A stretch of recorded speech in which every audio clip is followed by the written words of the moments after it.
തമിഴ്നാട് നിയമസഭാ തെരഞ്ഞെടുപ്പിനുള്ള പരസ്യ പ്രചാരണം നാളെ അവസാനിക്കാനിരിക്കെ DMK മുന്നണിയിൽ കല്ലുകടി. കുളച്ചിലെ യോഗത്തിൽ ഷോൾ അണിയിക്കാനെത്തിയ DMK മന്ത്രി മനോ തങ്കരാജിനെ രാഹുൽ ഗാന്ധി തടഞ്ഞത് വിവാദമായി.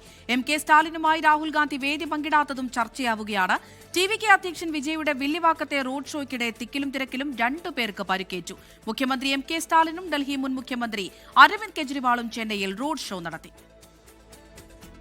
പൊന്നേരിയിലെ റാലിക്ക് ശേഷം 3 മണിക്ക് തീരുമാനിച്ച വില്ലിവാക്കത്തെ പര്യടനത്തിന് വിജയ് എത്തിയത് 4 മണിക്ക് ശേഷം.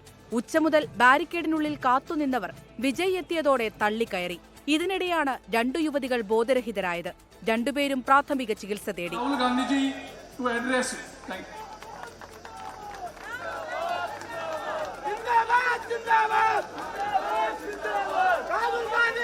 കന്യാകുമാരി കൊളച്ചിലിലെ വേദിയിലാണ് കോൺഗ്രസ് DMK തർക്കം മറനീക്കി പുറത്തുവന്നത്.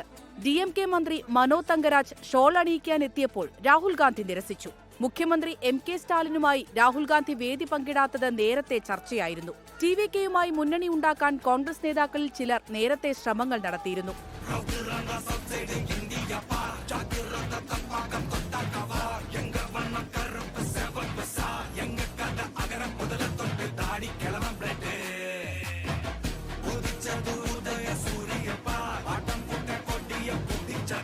ആറരയോടെയാണ് മുഖ്യമന്ത്രി MK സ്റ്റാലിനും ഡൽഹി മുൻ മുഖ്യമന്ത്രി അരവിന്ദ് കെജ്രിവാളും സംയുക്തമായി ചെന്നൈയിൽ റോഡ് ഷോ നടത്തിയത്. എഗ്മോറിൽ നിന്ന് ആരംഭിച്ച റോഡ് ഷോ കൊളത്തൂരിൽ സമാപിച്ചു. രാവിലെ 9:30 ഷോളിംഗനല്ലൂരിൽ നിന്നാണ് ഉപമുഖ്യമന്ത്രി ഉദയനിധി സ്റ്റാലിൻ പര്യടനം തുടങ്ങിയത്.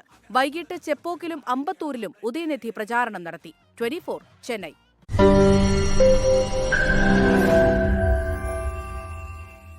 ലോകത്തെവിടെയായാലും ഏത് സമയത്തും 24 വാർത്തകളും ഓഗ്മെന്റഡ് റിയാലിറ്റി പാക്കേജുകളും എക്സ്പ്ലെയിനറുകളും വിശദമായി കാണാൻ ഞങ്ങളുടെ YouTube ചാനൽ നിങ്ങൾക്ക് സബ്സ്ക്രൈബ് ചെയ്യാം.